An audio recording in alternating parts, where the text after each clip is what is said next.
Hi, everyone. It's Ariella from Work It Daily. Thanks so much for joining us for office hours today. I'm filling in for JT. She's out of the office this afternoon, so you can ask me all of your fun job search and career-related questions today. So it'll be a great session. I'm really excited for it. Hope you are too. So first off, let me say hi to Keith, Sylvia, and Marietta. So awesome. Thank you guys so much for being here. It'll be a great session today. I'm excited. I've been in coaching all week, and I've had a lot of questions around figuring out what skill sets people should put on their resumes and what they should be focusing on. So I was going to talk a little bit about that and how you can kind of decode job descriptions to figure out what you should be putting on your resume. So it's really customized to the jobs that you're applying to. So it should be a good session for you guys. And of course, after that, we'll take your questions and we'll go from there.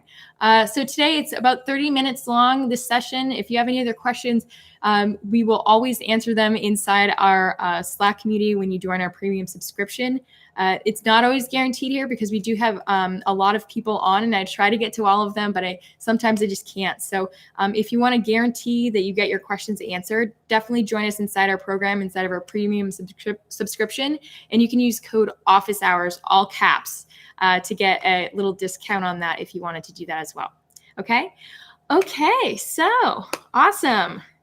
Great. So quick housekeeping stuff. So first off, if you have a question, please put question in all caps so that way I can find it in the chat. Sometimes it gets going a little fast and I can't keep up and I can't figure out what's, a question or not. So that would be super helpful for me. The actual question itself doesn't have to be in all caps, just the question. Just say question in all caps. That'd be great. What else? I think that's it. Awesome. Okay, so let's get started.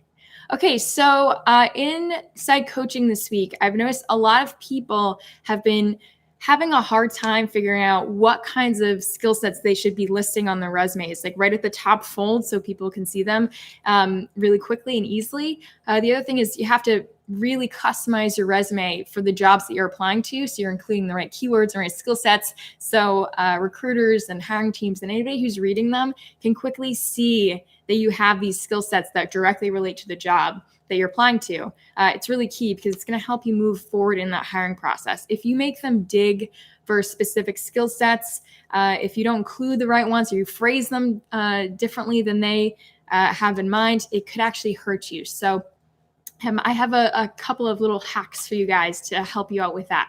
So actually, and I built this thing inside one of our courses, the Job Search Plan. It's called the Skills Table. And you can do this. You don't need to have the Skills Table. You can do this on your own. But basically, it's just a table that organizes your hard skill sets, your transferable skill sets, soft skill sets, and other keywords and technologies that you should be kind of thinking about and organizing. So just for background, when you're writing a resume, you should be thinking about your hard skill sets, which are industry related or job related skill sets. They're absolutely related to the job or the field or whatever, but they're very tied to that. For example, a hard skill set for a marketing job could be social media management or email marketing. So those are hard skill sets that directly relate to jobs and industries. Okay, so transferable skill sets are hard skill sets that apply to across industries. So we're thinking like project management, public speaking, customer service, that kind of stuff. They apply for a bunch of different industries. It's not directly for one type of job or one type of industry. Okay, so they're technically hard skill sets, but they're just more broad, and you can use them in different situations. And we love using these, especially if you're changing careers. Transferable skill sets are key to include on your resume. Okay, so we have our hard skill sets, transferable skill sets, and then we have our soft skills. So these actually don't belong in your resume. These are more, personal qualities, character traits, attitudes.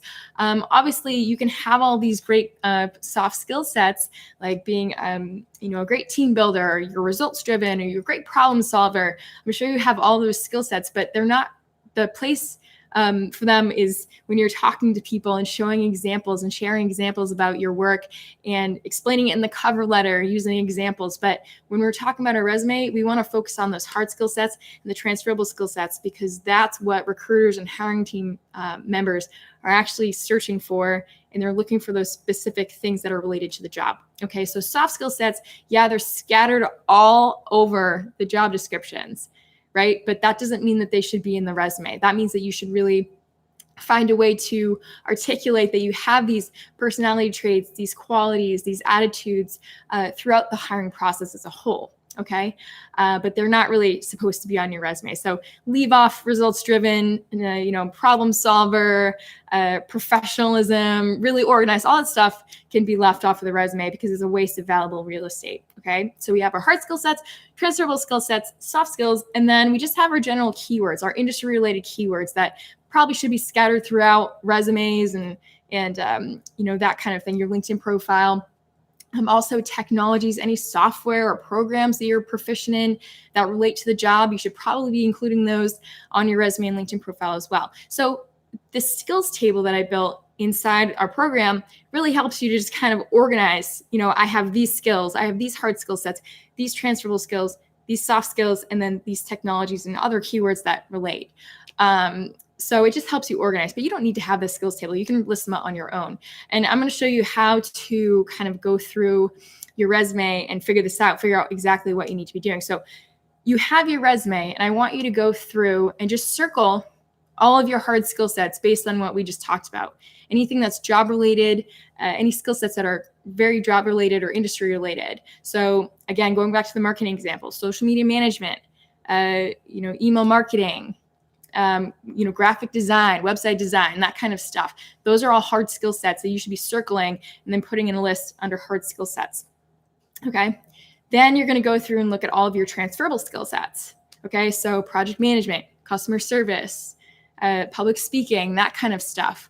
Those skills that apply across industries. So if you're not really sure what's a hard skill set and what's a transferable skill set, just think about it this way. Like, does this skill set apply to just this industry or just this job, or can I use it in a wide variety of jobs, wide variety of companies, industries, that kind of thing? And that can kind of help you figure out which one's which. And then I want you to go through your resume and X out all of your soft skill sets, anything that says results driven or problem solving or enthusiastic, anything like that. I want you to just cross it out because all that needs to be removed from your resume. Okay. Because we want to save that space again for those hard skill sets, those transferable skills and the hard skill sets that directly relate. Okay. So this is going to help you kind of organize what's on your resume. Okay.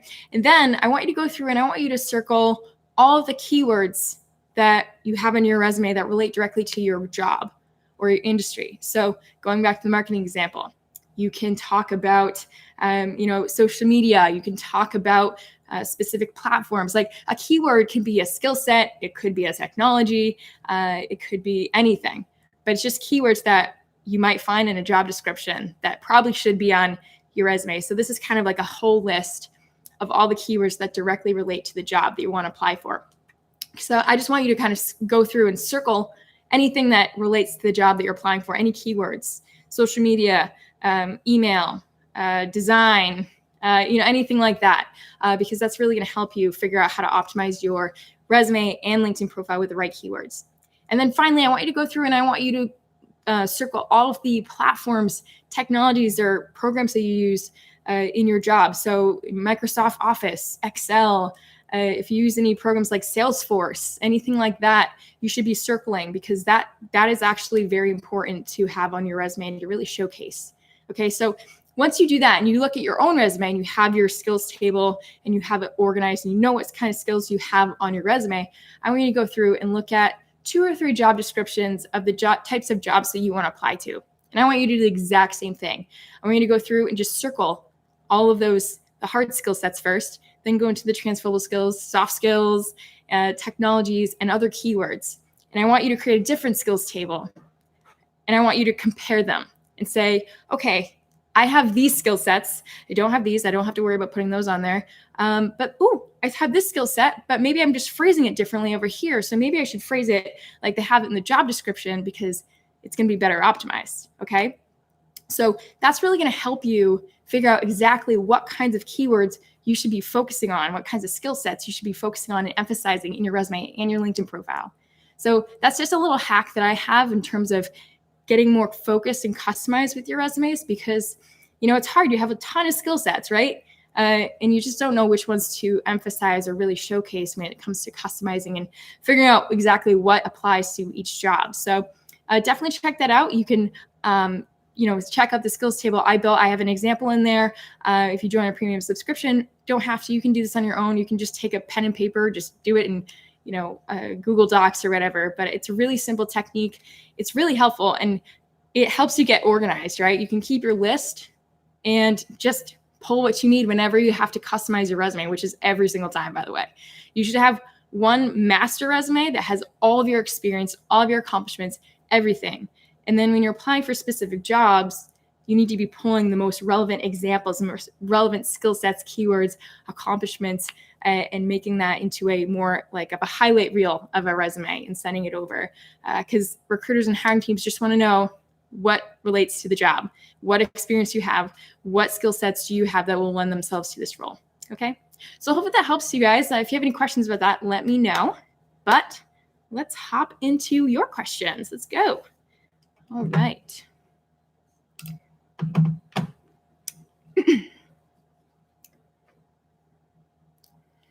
All righty. Question. Excited to have a phone interview on Friday. Any tips? I've done these before, but looking forward to hearing your advice. Awesome. Well, so exciting. And congratulations. That's a great first step for sure. So phone interviews, they're a little bit different than regular interviews. So basically, they screen you to make sure that you, are excited about the role and you're excited to go in and actually commit to moving forward in the hiring process. But they also need to get rid of a few screening things that they need to take care of. Sometimes they'll ask about salary. They'll ask basic questions about you and your experience. And they're just trying to figure out if it's worth bringing you in for an interview. So my number one tip for people when they're talking about phone screens is to understand the salary requirements or what they're looking for. And if you can't find that, go and look at what's competitive for that salary in that industry, location, and type of job. And sometimes you can even find the company on Glassdoor and figure out what kinds of salaries. But just having an idea in the event that you're thrown that question about salary is huge, because you won't be as flustered, you'll be more prepared, and you'll look very professional or sound more professional when you're on the phone. So that would be my number one tip, is to really focus on that salary range, or just getting an idea of what's competitive. So that way you're not selling yourself short or pricing yourself out too early on in the process. Because sometimes they'll ask it, sometimes they won't. But I always say it's best to be prepared for that question overall. But yeah, just show enthusiasm, be excited about the role. Obviously, do your homework on the company. I love to say, figure out your connection story to the company if you haven't already. What is it about that company that you respect, appreciate, or admire? Why do you want to work there over any other company? You need to have that in your back pocket, because they're going to ask, what do you know about us? And why do you want to work here?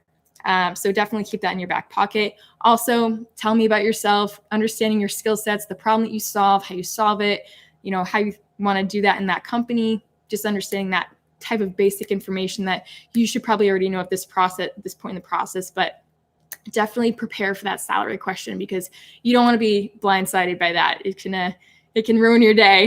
So don't forget to do that preparation there. So that would be my advice for that. Okay, question. How can I get professionals on LinkedIn to reply to me? Great question. So if you're talking about connecting with somebody and them not accepting your connection request, one thing that I will always stand firm on is make sure that you're customizing your request. First off, make sure that you're kind of introducing yourself, why you want to connect, why you want to have a conversation, and don't ask for anything right off the bat. There's a lot of people out there who they'll just hit the connect button or invite people to connect, and they don't realize that this person doesn't have any background in you. They might not connect with you because they don't know who you are. So always connect with a customized invitation. Okay. Ask, again, give some background on yourself. Who are you? Why do you want to connect? Have you met them in the past? I think I talked about this last week. It's so important to, if you know somebody or you've met them once or twice before, maybe you cross paths once before, it's so important to mention this, because if they can recognize you or your name and they don't know where they know you from, they might be too embarrassed to accept your invitation because they don't know where they know you and they don't want to admit that. So I would definitely, if you know them or you crossed paths before, I can't say that, crossed paths. If you've done that before, then you definitely want to mention that in your invitation. And it's really going to increase the chances that they'll connect with you and start a conversation. Now, if they're connecting with you and you're not hearing anything back, you need to initiate that conversation. It's not just your invitation. They could be waiting for you to kind of initiate that. So take a few minutes once they connect with you and you get that notification and say, hey, thank you so much for connecting with me. I really appreciate it. I saw your profile, or you worked in this company, or we've met at this event and I just want to reconnect, or invite you to connect. And then mention something on their profile that interests you, or like figure out why you want to connect with them in the first place and say, I just wanted to learn, like, for example, if you want to learn more about their company, you're connecting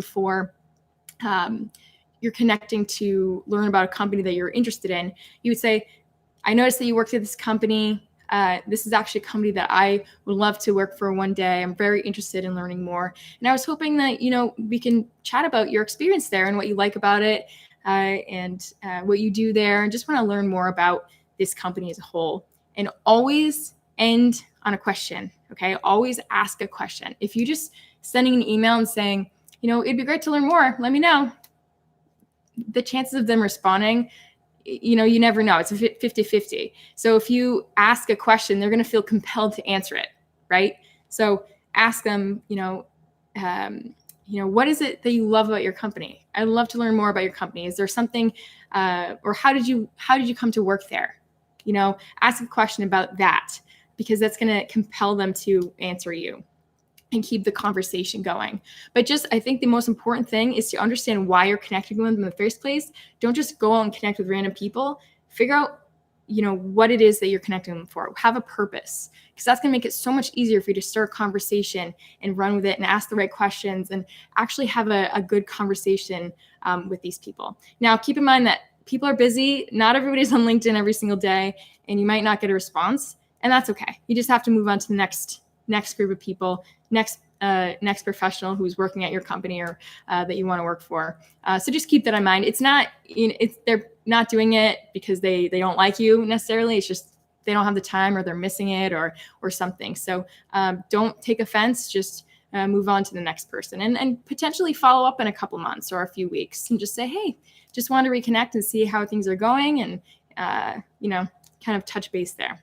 Okay, so hopefully that helps. Okay.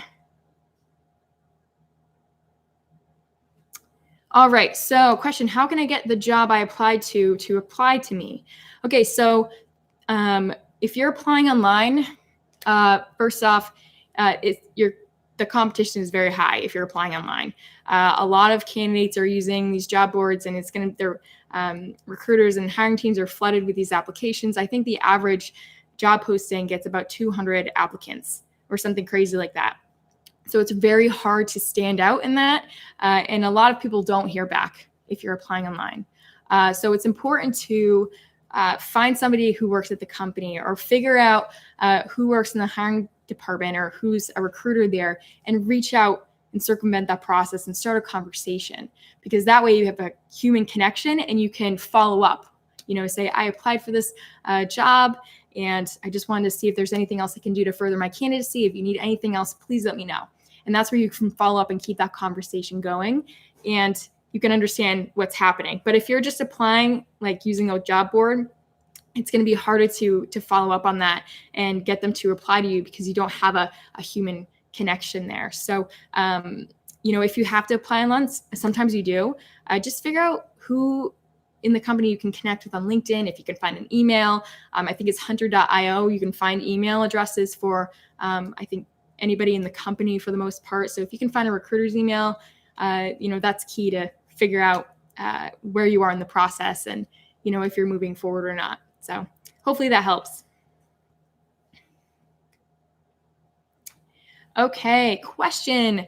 What's the best format and page setup for a resume? Great question. And actually, I have to put this in here because this is my favorite favorite tutorial in our entire program. We have an amazing step-by-step resume tutorial and some great templates. And the key that we drive home in our templates and in our tutorial is that simple is better. Keep everything simple. Don't add the graphics. Don't get fancy with the colors and fonts.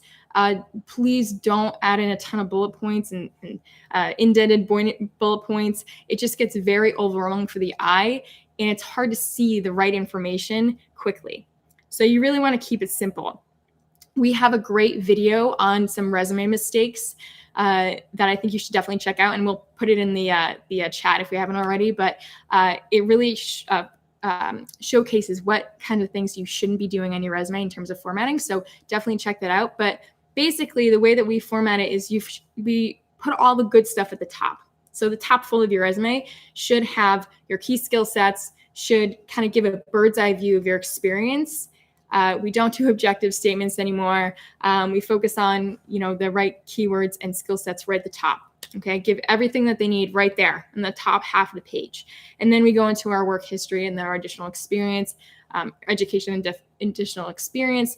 But the key thing is to include enough white space and empty space that drives the eye to focus on that section in the middle and the top full, because recruiters will typically only spend a few seconds reading those and skimming them. And if they can't find the right information fast, you're probably not moving forward. So it's really important to keep everything simple, one font throughout, not too small. Make sure your margins aren't so tiny that, everything is so wide on the page it's hard to read.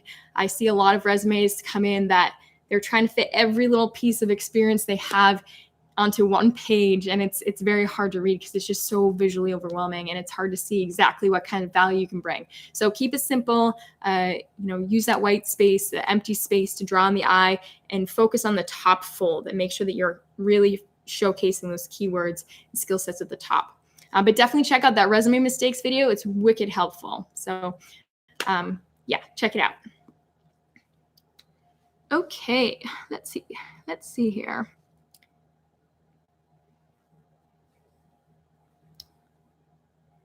All right. Okay, great question here. Is there anything we can put on our LinkedIn profile that suggests or says that we are open to a new opportunity? Absolutely. So something that I see a lot on LinkedIn profiles is people putting seeking new opportunity or open to new opportunities in their headline. That's not the way to show the world that you are looking for a new opportunity, because it's actually a waste of really valuable space. So in your headline, you should really be focusing on, again, it all comes back to keywords and optimization and the right skill sets. You should be focusing on the 4 to 5 top skill sets that you have that you want to be using in your next job. Okay, so I just want to get that out of the way. Don't put seeking new opportunities in your headline, because it's not helping you. Recruiters are searching for specific terms related to the jobs that they're looking for. And if you're wasting a great spot to optimize and put those skills and those terms by saying seeking new opportunities, you're doing yourself a disservice, right? So avoid doing that. Just want to get that out right in front. So the way that you can show them that you are open to opportunities is there's actually a new setting, relatively new setting on LinkedIn that you can go into, and you can say you're open to hearing from recruiters.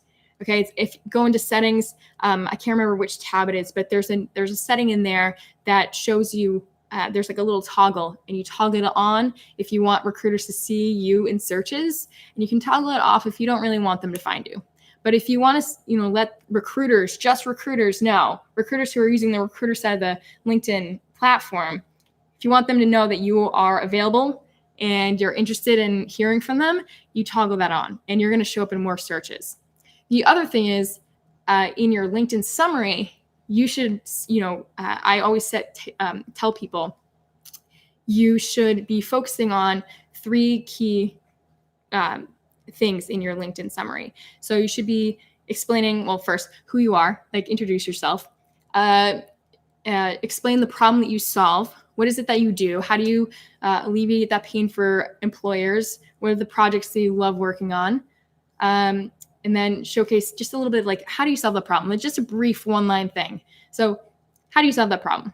And then you want to say, address what you want to do next. So the three questions that you should be asking yourself when you're writing your LinkedIn summaries: what problem do I solve? How do I solve it? And what do I want to do next? Okay. And when you address the what do I want to do next, that's when you say, I'm looking for companies in these industries or these types of roles in this area. And you can kind of get a little bit more specific in terms of what you want to be doing next.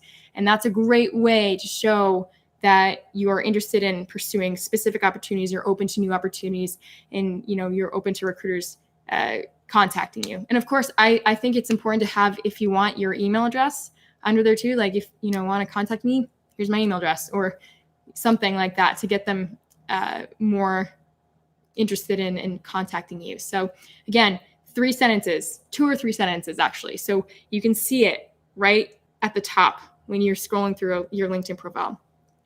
What's the problem I solve? How do I solve it? What do I want to do next? And get specific, because that's how you can showcase that.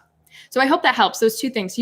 Toggle that setting on in LinkedIn, show recruiters that you're open to showing up in searches, and adjust your LinkedIn summary so it's a little bit more brief and it really showcases who you are, the problem you solve, how you solve it, and what you want to be doing next. Okay?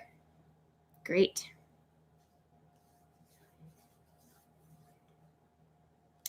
Okay, is there any way to know if you are the victim of a backdoor reference? Is that legal? So there are services you can hire if you suspect that, a reference is giving you, a bad rap.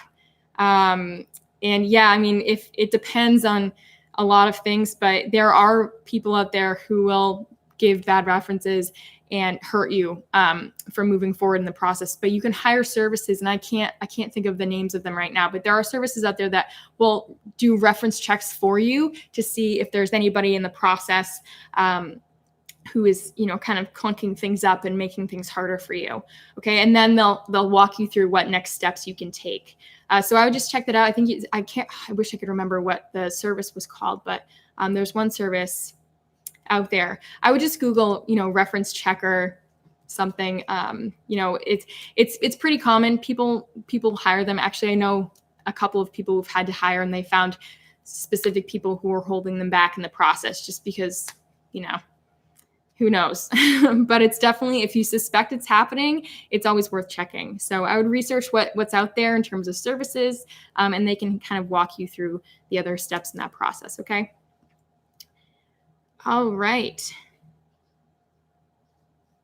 Question: is it okay to ignore recruiters who reach out to you via mass email with jobs that are the wrong level?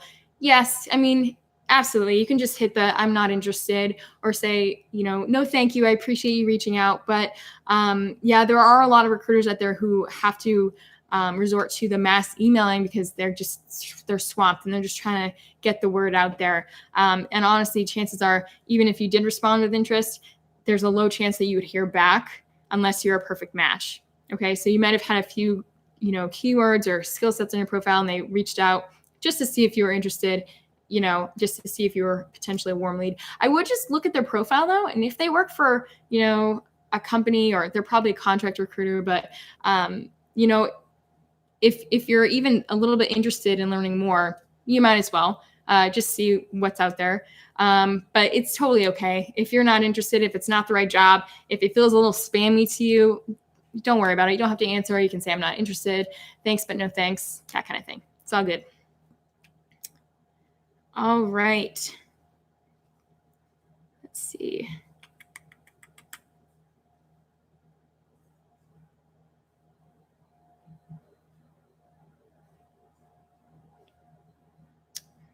I have time for one more question.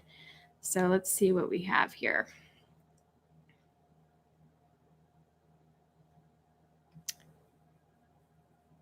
Okay, I love this one because I love cover letters. I don't know if you saw my session last week, but I have a little bit of an obsession with cover letters. I totally geek out on them.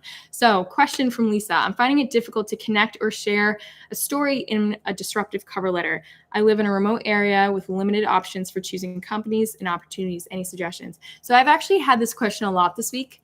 So that's why I felt like it was a good one to address here. So if you're having a hard time figuring out what that connection story is for, those companies that you're researching. Maybe you don't have a ton of options in your area, or you feel limited in that capacity. So this is where it's really important, if you haven't already, to go and talk with people who work there. Okay, there's no better way to find out what's so cool about a company than to talk to someone who's so passionately like working there. They can tell you why they love working there, why it's the coolest company ever, why they should work there, why they started working there. They are the best resource if you're lacking a little bit of inspiration. You can't really nail down what it is that you feel connected to that company. They can kind of trigger things like, say like, I love working here because my team is they're just so tight. And I really like being a part of this kind of work family. It's fun to go to work every day. And you can kind of use that in your cover letter. If you feel like, I really want to be a part of a team that works well together. It's kind of like a close family. And I talked with some people who worked at your company and they felt that way. And it was inspiring to me. So I feel like, that's a team that I want to be a part of. So if you feel like you can't, whether you're researching online or you don't really know the company, or you don't really have a way to, find that connection, talk with somebody who works there and already has a connection. Because not only you're going to learn more about the company, see if it's the right fit for you, but if they're excited about it and they're excited about the same things you are, not only are you going to be way more compelled to go through this process, but you're also going to have a lot more inspiration to write these cover letters. Okay, so that would be my recommendation to you. If you can't find anything online that's compelling, that really speaks to you and gets your brain going and excited, see if you can reach out to someone on LinkedIn, or if you know anybody there, grab a cup of coffee with them and ask them about why they like what they do. And I think that's really going to help you get that inspiration to write that disruptive cover letter. So hopefully that helps. But all right. Well, thank you guys so much. I felt like this session went by so quickly. So if I didn't answer your question, I'm so sorry. But unfortunately, we do have a lot of questions going in here. If you do want to guarantee to get your question answered, please join us in our program at the premium subscription, Work It Daily. We'll pop a link in there. If you use coupon code OFFICEHOURS, you'll save $10 a month. So you'll get it at the $19 rate, which is awesome. And you can cancel at any time. So if you feel like it's not the right fit for you, you can always cancel. But you will definitely get your questions answered in our private, secure coaching community by our career support team. You'll have access to 15 plus courses in there about resumes, LinkedIn, networking, cover letters, all that great stuff. So if you need that additional help and those resources, please check it out. Okay, well, thank you guys so much for joining me, and I hope you have a great rest of the week. Bye.